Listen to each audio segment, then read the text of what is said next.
No livro de 1 Coríntios, capítulo 6, Paulo censura o litígio entre os irmãos. E ele discorre de uma forma muito direta esse assunto. E eu convido você a acompanhar comigo esta história. Aventura-se algum de vós, tendo questão contra outro, a submetê-lo a juízo perante os injustos e não perante os santos? Ou não sabeis que os santos hão de julgar o mundo? Ora, se o mundo deverá ser julgado por vós, sois acaso indignos de julgar as coisas mínimas? Não sabeis que havemos de julgar os próprios anjos? Quanto mais as coisas desta vida. Entretanto, vós, quando tendes a julgar negócios terrenos, constituís um tribunal daqueles que não têm nenhuma aceitação na igreja. Para a vergonha vou-lo digo, não há porventura nem ao menos um sábio entre vós que possa julgar no meio da irmandade? Mas irá um irmão a juízo contra outro irmão, e isto perante incrédulos. O só existir entre vós demandas já é completa derrota para vós outros. Por que não sofreis antes a injustiça? Por que não sofreis antes o dano? Mas vós mesmos fazeis a injustiça e fazeis os danos, e isto aos próprios irmãos. Aqui está o verso 9, completando esse raciocínio, ele diz assim: ora, não sabeis que os injustos não herdarão o reino de Deus? Então, não fique tentando se enganar, porque Paulo fala que os injustos não herdarão o reino de Deus. Não vos enganeis, ele diz o verso 10. Nem impuros, nem idólatras, nem adúlteros, nem efeminados, nem sodomitas, nem ladrões, nem avarentos, nem bêbados, nem maldizentes, nem roubadores herdarão o reino de Deus. Agora, por que será que um cristão fica contra o outro, não é verdade? Por que um cristão fica com ódio do outro? Por que há engano entre eles? Por que será que um cristão defrauda o outro? Será que é correto isto? Por que será que existem injustiças entre os cristãos? Falta amor, falta carinho, falta conversão, falta entrega a Jesus Cristo. Ao demandar judicialmente um ao outro, os cristãos mostram que perderam a tolerância mútua, perderam a paciência, perderam o amor, que são a motivação dos seguidores de Cristo. Jesus, ele deixou um grande exemplo do amor.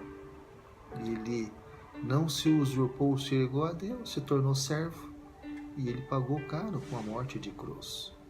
Agora, quando você leva uma questão à igreja, o membro deve estar disposto a aceitar a decisão emitida por ela, mesmo que não esteja satisfeito.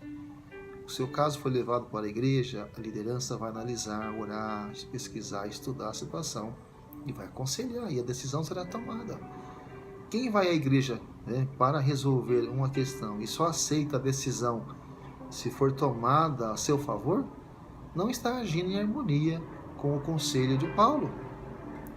Queridos, a essência do cristianismo sugere ser melhor que o membro da igreja, de forma paciente e abnegada, suporte insulto, dano ou perda de outro membro, do que buscar justiça nos tribunais. Entenderam?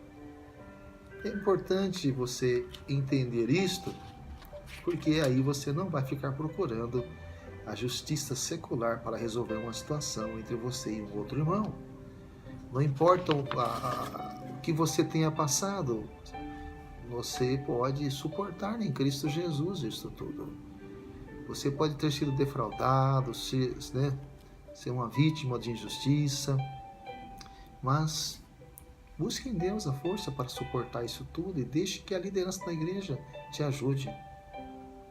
Quando um membro da igreja comete injustiça e maldade contra o seu irmão em Cristo, é porque ele perdeu o amor por Deus e pelos irmãos.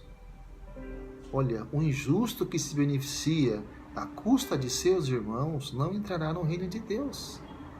Infelizmente, tem muitas pessoas assim, pessoas maldosas, ingratas, pessoas que traem, pessoas que adulteram, pessoas que cometem injustiças contra o seu irmão de fé, sua irmã de fé.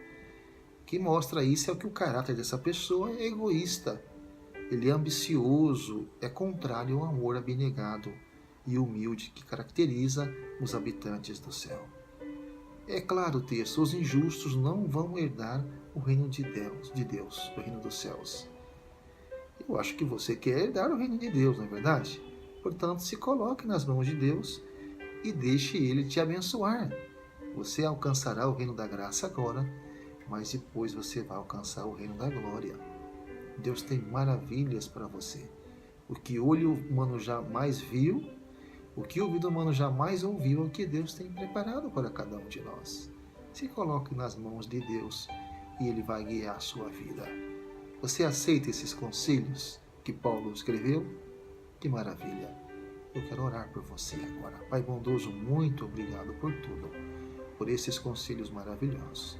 Nós queremos, ó Deus, mesmo que se viermos a ser defraudados, enganados, queremos ser justos e resolvermos as coisas na igreja, ó Pai, com a nossa liderança. Estamos dispostos a nos submetermos àquilo que o Senhor tem para nós. Nos aconselhe, ó Pai, nos dê a paz, nos dê o perdão, nos dê transformação. Mas também, ó Deus, nós não vamos obrigar ninguém a querer resolver as suas situações na igreja. Se porventura foi seguido todos os passos necessários na igreja, mesmo assim a situação não se resolveu porque houve falta de amor, falta de até mesmo de respeito, as pessoas elas vão ter que tomar uma posição por elas mesmas. Mas o que Deus quer é o amor, é a paz, é o carinho das pessoas. Nos dê cada dia mais, ó Pai, consagração e nos dê cada dia mais vontade de servir, que possamos amar o nosso semelhante.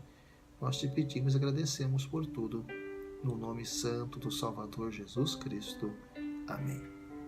O meu desejo é que você seja uma bênção na igreja onde você congrega. Jesus te ama. Um grande abraço. Não se esqueça, primeiro Deus.